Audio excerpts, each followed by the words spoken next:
Pada peringatan ulang tahun kemerdekaan, aku leyeh nonton TV ketika lagu sorai dikumandangkan.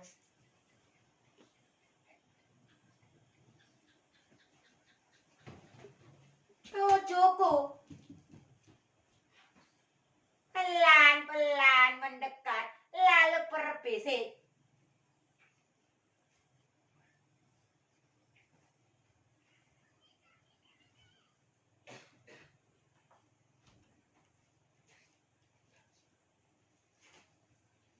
Nek, apakah kita sudah merdeka?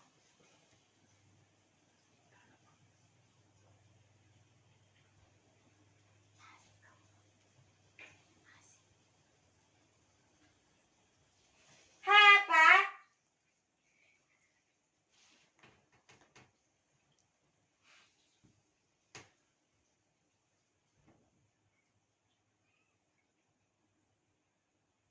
Apakah kita sudah merdeka?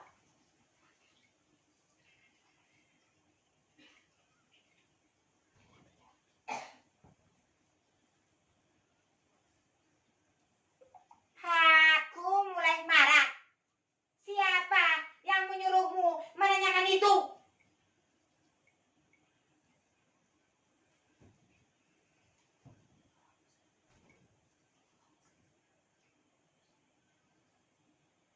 Aku baca di koran.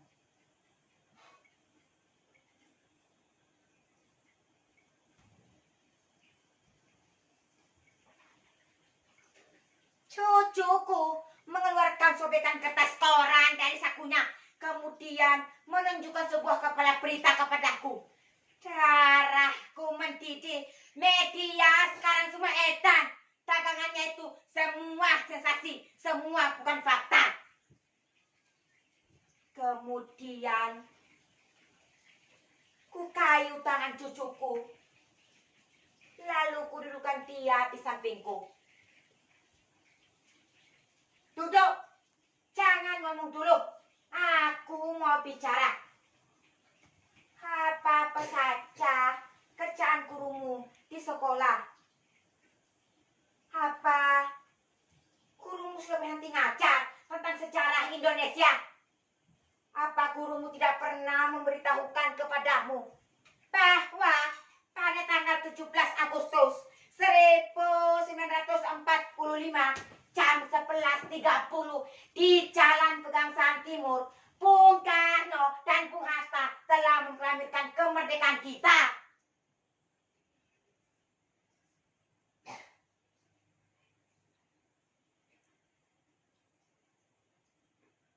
Proklamasi. Kami, bangsa Indonesia, dengan ini menyatakan kemerdekaan Indonesia. Hal-hal mengenai pemindahan kekuasaan dan lain-lain diselenggarakan dengan cara saksama dalam tempo yang sesingkat-singkatnya. Jakarta, 17 Agustus 1945, atas nama bangsa Indonesia, Soekarno-Hatta. Nah, sejak saat itu kita sudah merdeka.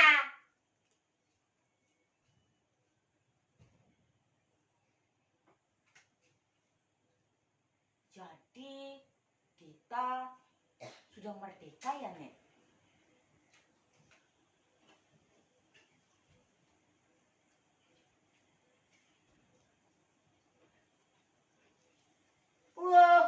jelas.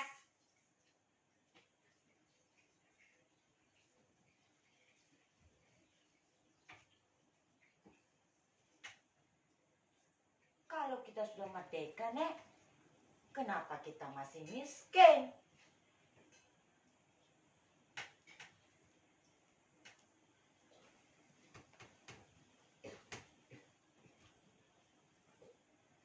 Hampir saja tanganku ini menampar mulut cucuku. Untungnya aku ingat, anak kecil ini masih cucuku sendiri. Sambil menahan geram, aku menggeram. Cuk, dengarkan ini baik-baik. Kalau kita sudah merdeka, itu artinya kita telah bebas dari penindasan penjajah. Kita bebas menentukan nasib kita sendiri. Kita bebas berbuat, kita bebas berpikir, kita bebas menentukan sikap kita sendiri. Tapi kalau kami itu lapar, miskin, sakit, terpuruk, kakak kecewa, kalah lemah, itu bukan urusan kemerdekaan. Gini, kalau kamu mau kaya, harus kerja keras, harus mencari sendiri kekayaanmu, membalik sendiri nasibmu. Tidak ada orang yang mau menolong. Kalau kamu mau berhasil, mau jaya, mau hebat, wow, harus kerja keras, harus berani bersaing, harus berani berkorban, harus berjuang melawan tantangan. Enggak ada orang yang mau menyuapi, apalagi menghasihani. Kalau kamu itu ulet, berprestasi, pinter, gue yakin kamu bakal jadi orang nomor 1. Tapi kalau kamu itu malas, bodoh, teler, melambang, doyannya hanya mengeluh, mengamis, protes, gue yakin kamu bakal jadi orang kere seumur hidup. Karena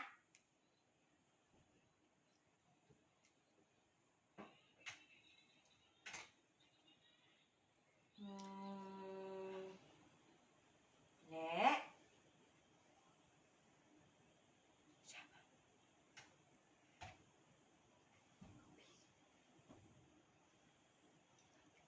sebentar, jangan ngomong dulu.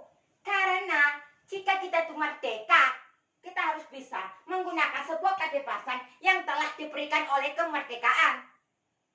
Jangan mentang-mentang kamu merdeka, terus seenaknya saja sendiri kebablasan, senak udelmu sendiri. Padahal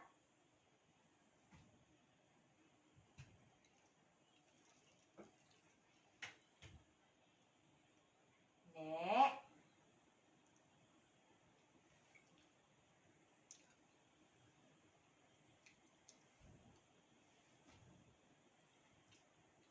sebentar, jangan ngomong dulu. Aku belum selesai bicara. Padahal jika kamu itu merdeka, kemerdekaan kamu itu dibatasi oleh kemerdekaan lain. Milik saudara-saudaramu sendiri yang ada di lingkunganmu, yang sama merdekanya dengan kamu. Walhasil, kalau kamu itu merdeka, sebenarnya kamu itu tidak merdeka. Mengerti?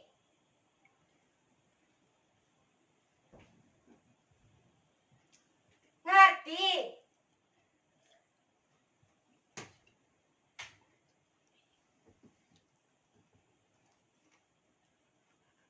Ngerti?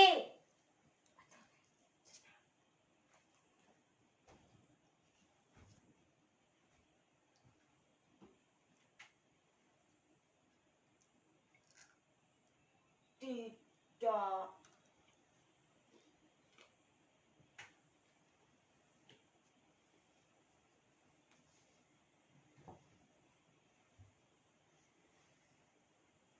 Nah, dengan kamu bilang tidak, itu artinya kamu adalah orang yang merdeka.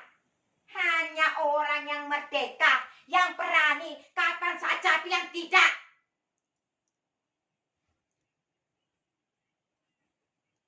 Sang Sakah telah dikerek. Diringilah ku Indonesia Raya. Aku jadi merinding.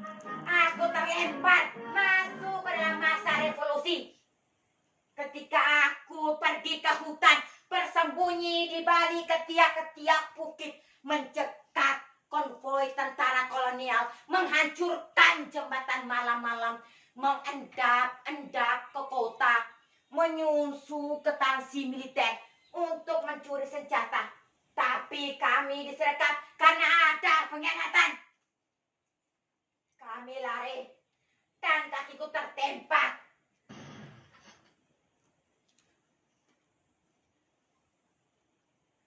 Dan kami jatuh ke dalam sumur tua.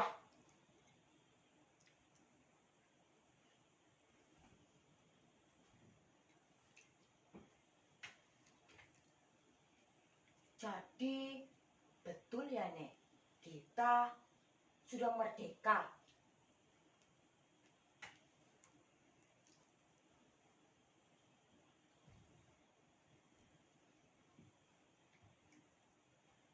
Sang Saka telah naik ke puncak tiang. Anggun perkasa. Aku telah turut. Aku telah ikut. Aku telah ikut membayar ongkos perjalanan hingga kakiku pincang hingga sekarang. Tapi tidak ada rasa menyesal sekalipun.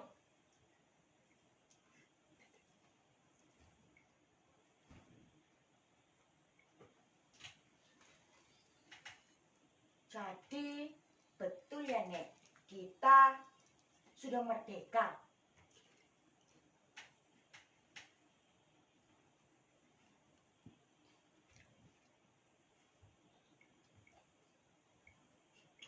Pada masa kemerdekaan, kuletakkan senjataku. Aku kembali ke sawah. Hidupku tenang sampai ada yang memfitnahku, bilang aku pengkhianat. Masa kami disergap dulu. Aku diperkarakan. Aku dipenjara 5 tahun di dalam penjara. Aku sadar orang yang memfitnahku itulah pengkhianat yang sebenarnya. Setelah ku bebas, ku cari dia di kota. Ternyata dia sudah menjadi pejabat yang sangat dicintai oleh masyarakat. Dia tahu aku datang. Dia menyuruh orang untuk memberangusku. Aku bukan pahlawan lagi. Aku hanyalah orang biasa yang mencintai keluargaku. Aku lari. Aku melarikan diri. Aku menjerit dan menangis dalam batin.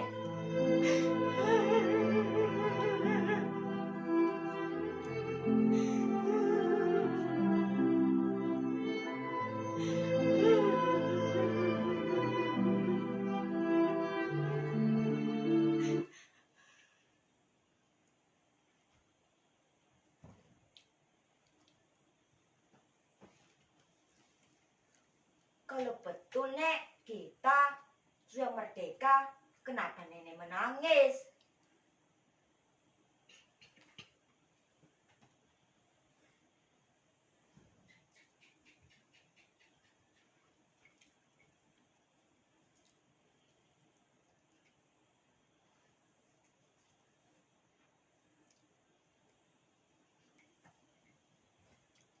Aku terkejut. Aku cepat-cepat sakai air mataku. Kemudian ku kayu tangan cucuku. Lalu ku tutup mulut cucuku.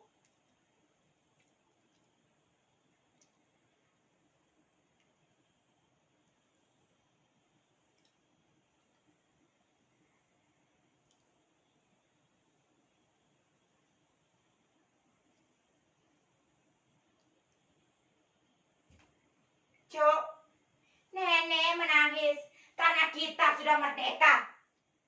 hanya orang yang merdeka, yang boleh dan berani menangis dimanapun dan kapanpun yang ingin menangis.